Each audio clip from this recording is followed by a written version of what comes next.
Le DAF Fresh Morning, c'est 104.5 tonnes de bonne humeur. Tous les matins sur Urban FM.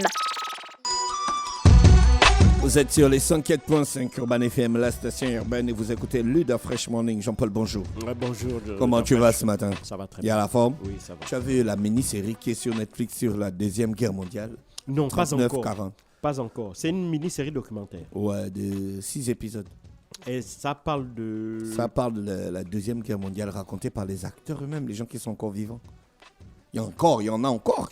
Mais maintenant, tu sais, dans l'univers ambiant, je dis géopolitique, dans l'univers ambiant géopolitique international, il faut faire très attention maintenant aux documentaires historiques.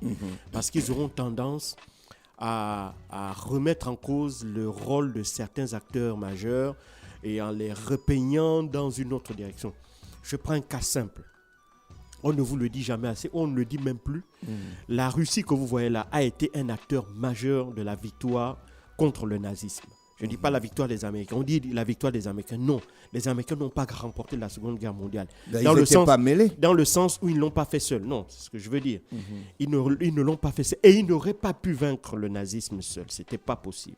D'accord? Hitler avait atteint une puissance militaire et surtout qu'avant l'intervention des Américains dans le théâtre des opérations à proprement parler, il faut attendre 1941 après l'attaque de Pearl Harbor. Or, près de, je dirais, 30% du territoire européen était entre les mains d'Hitler, l'Europe occidentale. Et donc, c'est grâce notamment après la défaite de l'opération Barbarossa, donc lors de la campagne hivernale de 1941 des troupes nazies, parce que Hitler a commis une erreur en 1941, c'est qu'il pensait que son armée avait la capacité de pouvoir gérer deux fronts en même temps, un front à l'ouest et un front à l'est. Et donc, quand il a mis des forces aussi à l'est, eh ben, dans un premier temps, disons à la fin, jusqu'à fin 1940, eh ben, la victoire était au rendez-vous. Mais l'objectif pour lui, c'était de percer, si tu veux, la Hongrie, la Tchécoslovaquie, tout ça, arriver jusqu'en Ukraine, parce que l'Ukraine était considérée comme étant le grenier alimentaire de l'URSS. Et donc, c'est la raison pour laquelle les gens vont se battre, notamment dans la ville de Saint-Pétersbourg. Ils vont se battre pour empêcher absolument que les troupes nazies, les forces allemandes puissent arriver jusqu'en Ukraine. Et donc, c'est là où il va y avoir cette célèbre bataille-là, la bataille de Saint-Pétersbourg aujourd'hui, qu'on appelle Saint-Pétersbourg. Et donc, avant, on appelait ça Leningrad. Donc, dans les livres, certains livres d'histoire, on va dire la bataille de Leningrad. Et donc, là-bas, c'est ensuite, bien entendu, ils vont avoir beaucoup de pertes. Et il y a un facteur, on le dit souvent pas assez, qui a aussi aidé les Russes, c'est le facteur météorologique. C'est-à-dire que quand l'hiver, fin 1941 va arriver, ça va être une débâcle. Les nazis vont perdre 250 000 hommes dans cette partie-là. Mais ils perdent 250 000 hommes, les Russes en perdent 1 million. Tu comprends? C'est-à-dire que le sacrifice de la Russie a été terrible. La Russie est le pays qui a perdu le plus d'hommes au cours de la Seconde Guerre mondiale. Ils ont perdu 20 millions d'hommes. Et ça a créé un déséquilibre démographique qu'ils subissent jusqu'aujourd'hui, puisque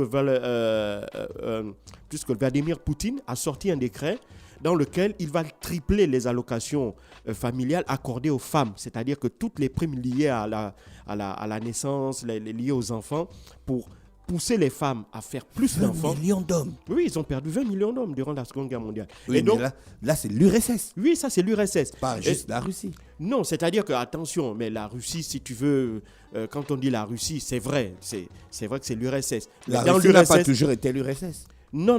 L'URSS est né après la. Donc pourquoi on a toujours tendance à vanter après la révolution d'octobre 1917. Pourquoi on a toujours tendance à vanter le comportement des Russes comme n'étant pas des colonisateurs, alors que créer une union des républiques socialistes soviétiques, c'est aller conquérir d'autres territoires pour les faire entrer dans un groupe. C'était des républiques qui avaient décidé d'adhérer au communisme. Ah, ça, c'est ce qu'on nous raconte. Ça, c'est des républiques qui avaient... c'est ce qu'on nous dit, que c'est elles-mêmes, de leurs propres chefs, qui ont décidé de rentrer dans ce... Oui, parce qu'il faut bien comprendre que... Dans ce système politique. Oui, il faut bien comprendre que la fin du 19e siècle, c'était la lutte des classes. Il faut savoir qu'il y a un livre qui s'appelle Le Capital de Karl Marx, quand même qui a énormément bousculé les gens, qui a bousculé les mentalités, qui a conscientisé les ouvriers en leur disant, notamment la célèbre phrase « Ouvriers du monde entier, unissez-vous ». Ce n'était pas rien du tout. Le marxisme a remis en cause les fondements du capitalisme en disant que la propriété privée, c'est le mal absolu. Le fait que l'on puisse donner le droit à un individu de pouvoir jouir de manière illimitée ou de manière absolue d'un droit qu'on appelle le droit de propriété, qu'elle soit foncière ou autre, ça lui donne des super pouvoirs. Et c'est ces gens-là qui abusent de leur pouvoir pour exploiter leurs semblables. D'accord ? Donc c'est ça le principe du capital, c'est la dénonciation du capitalisme, mais une dénonciation d'un point de vue scientifique, d'un point de vue économique, c'est pas d'un point de vue purement politique ou idéologique. C'est d'abord le capital.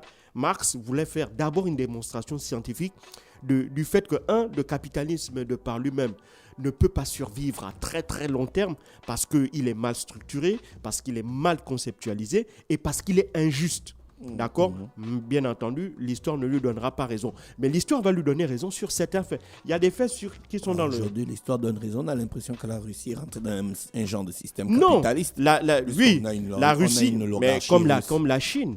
Aujourd'hui, le système économique capitaliste, il permet, ce qui est bon avec le capitalisme, c'est-à-dire le fait de donner la possibilité de défendre la propriété intellectuelle, c'est que ça fait jouer la concurrence.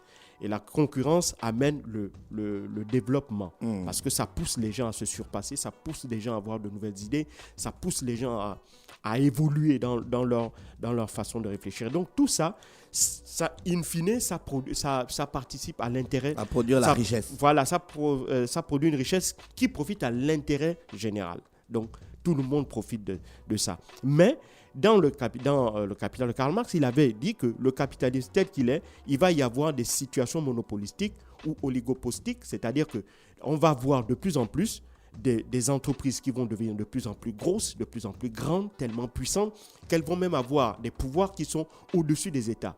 Et aujourd'hui, c'est exactement ce qui se passe. Vous prenez une entreprise comme Amazon. Amazon possède plus de 1200 milliards de dollars de capitalisation. C'est plus que le PIB de la Lituanie. C'est plus que le PIB, vous prenez les 30 pays les plus pauvres du continent africain, le PIB de ces 30 pays est inférieur au PIB généré à la richesse générée par Amazon. Pire encore, si vous allez regarder les fonds de pension, parce qu'on a souvent tendance à mettre en avant les entreprises, vous prenez des fonds de pension. Tu connais le fonds de pension qu'on appelle BlackRock. BlackRock gère en actifs plus de 37 000 milliards de dollars. C'est des dizaines et des dizaines. Tu vois que c'est des gens qui ne réfléchissent plus à l'échelle de l'État. C'est-à-dire que le gouvernement, il s'en fiche. Ils peuvent faire sauter le Congrès américain comme ils veulent, les gars, le BlackRock. Ils peuvent déstabiliser des pays. Ils achètent des armes. Ils entretiennent une guérilla. On finance une révolution. Donc, vous voyez maintenant qu'on a atteint un niveau où on a des États, on a des entités, on a des entreprises qui sont aussi puissantes, voire plus puissantes que certains États, et donc qui peuvent remettre en cause les équilibres qui ont été créés au cours des siècles de par le biais des relations diplomatiques et autres. Et donc, pour des raisons purement économiques, purement de recherche de gains, ils ont la capacité de remettre cet ordre géopolitique-là et de construire un monde qui soit plus favorable à leurs intérêts. Je prends encore un dernier point. Par exemple, la COP28. Aujourd'hui, les États n'arrivent pas à s'entendre sur la question de savoir s'il faille, à quel moment est-ce qu'il faudrait qu'on décide de se passer totalement des énergies fossiles. Eh bien, vous avez des États, parce que dans ces États, vous avez des entreprises très puissantes. Vous avez une entreprise comme Total, vous avez des entreprises énergéticiennes, vos ExxonMobil et tout ça là. Ben, eux, ils ont leur lobby à la COP28 là-bas. Donc, quand vous allez voir des États dire non, on ne veut pas décider de l'arrêt, on ne peut pas décider d'une date d'arrêt définitif d'utilisation d'énergie fossile. Mais pourquoi ? Parce que derrière aussi, il y a ces entreprises-là qui le veulent. Donc, d'un côté, on a les pays occidentaux, européens et américains qui veulent qu'on arrête. Et ceux-là, ils sont également soutenus dans cette volonté-là par les États insulaires, qui sont ceux qui souffrent véritablement de la montée du niveau de la mer, du fait de la fonte des pôles glaciers. Et donc, tout ça fait que ces pays-là vont se coupler avec les Européens, les Américains pour dire il faut qu'on fixe une date. Oui, mais en face, vous avez des pays comme la Chine, vous avez des pays comme l'Inde, vous avez plein d'autres pays qui sont les monarchies du Moyen-Orient, qui tirent l'essentiel de leur profit de l'exploitation de ressources des hydrocarbures. À côté, vous avez des pays comme la Chine et l'Inde qui estiment qu'elles n'ont pas encore atteint un niveau de développement suffisant pour pouvoir se passer de cette énergie-là. Et donc, elles ont besoin de cette énergie-là. Et donc, quelles que soient les conséquences, le monde n'aura qu'à s'adapter à ces conséquences-là. Comme le monde s'est adapté jusqu'à aujourd'hui aux effets liés au changement climatique du fait de la pollution qui a été principalement générée en Europe. Parce que souvent, l'Europe vient vous donner maintenant des leçons en disant que nous, on est dans la transition écologique, nous, on est pour la préservation de la planète, on diminue la production de gaz à effet de serre, on essaye de trouver des moyens de production moins polluants, ce qu'on appelle les énergies propres. En passant, il n'y a pas une énergie propre. Hein. Ça n'existe pas, une énergie propre. Si on dit par exemple que l'énergie photovoltaïque, c'est une énergie propre, c'est faux.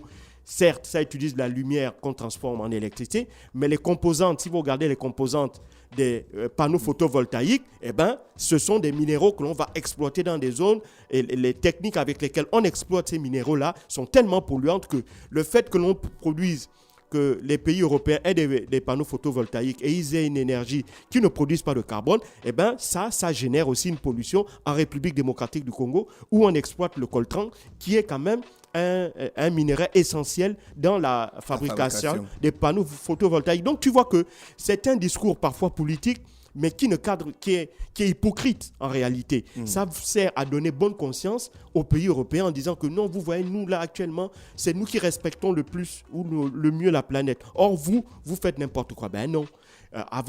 Pour arriver à la situation dans laquelle nous sommes là, pendant 300 ans, vous avez pollué sans compter la planète. Et personne ne vous en a tenu rigueur. Donc, vous ne pouvez pas aujourd'hui venir balancer un discours moraliste à d'autres pays dont vous avez vanté, à d'autres pays qui veulent atteindre un niveau de développement semblable au vôtre, niveau de développement que vous avez vanté pendant des siècles à l'humanité comme étant le meilleur.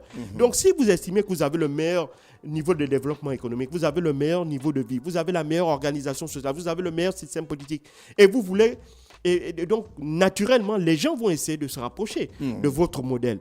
Et donc, ils vont employer les mêmes méthodes que vous aviez employées pour parvenir à ce résultat-là. Donc, on va exploiter les énergies fossiles. Donc, on va rejeter des gaz à effet de serre dans l'atmosphère. C'est aussi simple que ça. Donc, parfois, vous voyez, c'est ce qui fait que derrière, dans ces discours-là, il y a, comme je l'ai dit, beaucoup de formes d'hypocrisie. Et c'est cette forme d'hypocrisie-là, pour revenir à la question que tu m'as posée au début, c'est la raison pour laquelle il faut désormais, moi c'est ce que je dis aux auditeurs, faire très attention, notamment dans la narration des récits historiques. On a tendance à transformer l'histoire pour dire, par exemple, que les Américains ont joué un rôle essentiel. Ce sont eux qui ont renversé les nazis en Europe. C'est faux. Les Américains ont participé au renversement des nazis, mais s'il n'y aurait pas eu les Russes et s'il n'y aurait pas eu le prix que les Russes ont payé, notamment en termes d'hommes, ils n'auraient pas réussi. Les Américains n'auraient pas, à eux seuls, ni même avec le concours des Européens, n'auraient pas réussi seuls à renverser les nazis. Autre question, aujourd'hui, c'est la fin de la COP 28. Il y a des nouvelles résolutions. Bon, on attend la production d'un communiqué final dans la journée. Communiqué final, c'est surtout ce qui va être à l'intérieur que les gens attendent. Comme je l'ai dit tout à l'heure, hier, il y a eu une réunion très houleuse dans laquelle il s'agissait de trouver un consensus sur la question de l'avenir des énergies fossiles. Et jusqu'à hier, jusqu'au dernier coup d'œil que j'ai pu faire hier tard dans la soirée, apparemment, il n'arrivait pas à un consensus pour deux raisons. La première chose, c'est comme je l'ai expliqué, c'est-à-dire que les pays producteurs et exportateurs de pétrole, d'une part, et les pays émergents, d'autre part, estiment que non, ils ont besoin d'énergie fossile et ils ne pourraient pas s'en passer maintenant. Et donc, par conséquent, donner une date Pour eux, ce serait mentir en réalité. Il ne faut pas donner de date parce que tous les pays n'ont pas le même agenda. Et ce n'est pas au cours d'une COP qui dure à peu près une quinzaine de jours que tous les pays vont s'entendre sur un calendrier. Parce que chaque pays, comme je l'ai dit, a son propre agenda. Et donc, tous les agendas ne peuvent pas forcément coïncider, notamment lorsqu'il s'agit d'une question aussi cruciale que celle de l'avenir de la planète. D'une question aussi cruciale que celle du climat. Et par conséquent, donc, on essaye de trouver des voies et moyens qui pourraient permettre au moins de trouver un accord. Maintenant, pour les pays, et puis les pays, les monarchies du Moyen-Orient, sur lesquels on tire à boulet rouge, pas sur lesquels les Occidentaux tirent à boulet rouge. On se rappelle du Qatar, en organisant cette Coupe du Monde l'année dernière. On a dit, oh là là, ils ont des chantiers qui tuent des ouvriers qui ne respectent pas les droits humains. Ils ont organisé la Coupe du Monde la plus polluante de la planète, ou la plus énergivore de la planète. Bon, comme si eux, ils n'avaient pas organisé des Coupes du Monde qui étaient énergivores. D'accord ? Donc, parfois, il y a même des associations qui ont refusé d'aller à la COP28 parce que la COP28 était organisée par le Qatar, et c'est le ministre du Qatar, l'émir Jamel Al-Jama, le patron de ADNOC, donc l'entreprise qui gère le gaz des Émirats Arabes Unis, le pétrole et le gaz aux Émirats Arabes Unis, que lui, c'est un énergéticien, et donc lui ne pouvait pas diriger la COP. Alors que ce n'est pas ça la règle de la COP. La règle de la COP, c'est tout simplement le pays qui organise, c'est le pays qui dirige les débats. Et pour organiser une COP, on ne demande que deux conditions. Être membre du système des Nations Unies, c'est-à-dire être un État reconnu par la communauté internationale, et deux, avoir la capacité logistique de pouvoir accueillir tous les participants. Ce sont les deux seules conditions qu'on demande. Donc n'importe quel pays peut organiser la COP. Et c'est ce qui s'est passé à Dubaï.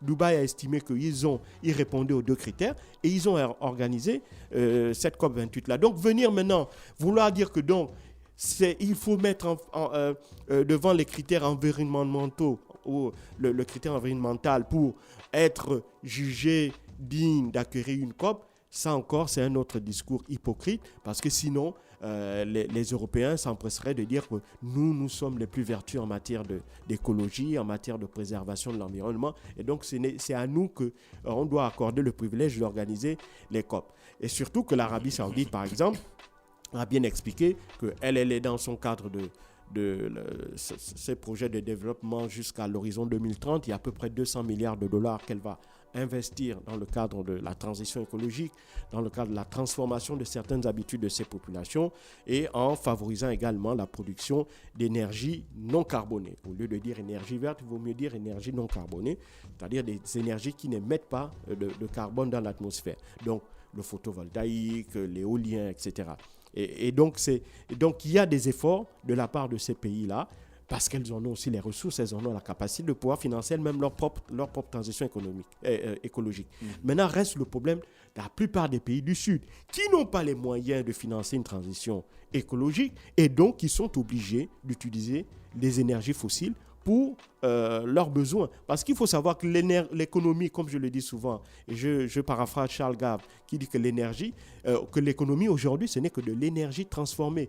Tout ce que nous tenons, tout ce dont nous considérons d'un point de vue économique, est issu d'une transformation ou d'une autre, qui passe par un mécanisme, soit qui utilise l'énergie, soit qui est de l'énergie elle-même.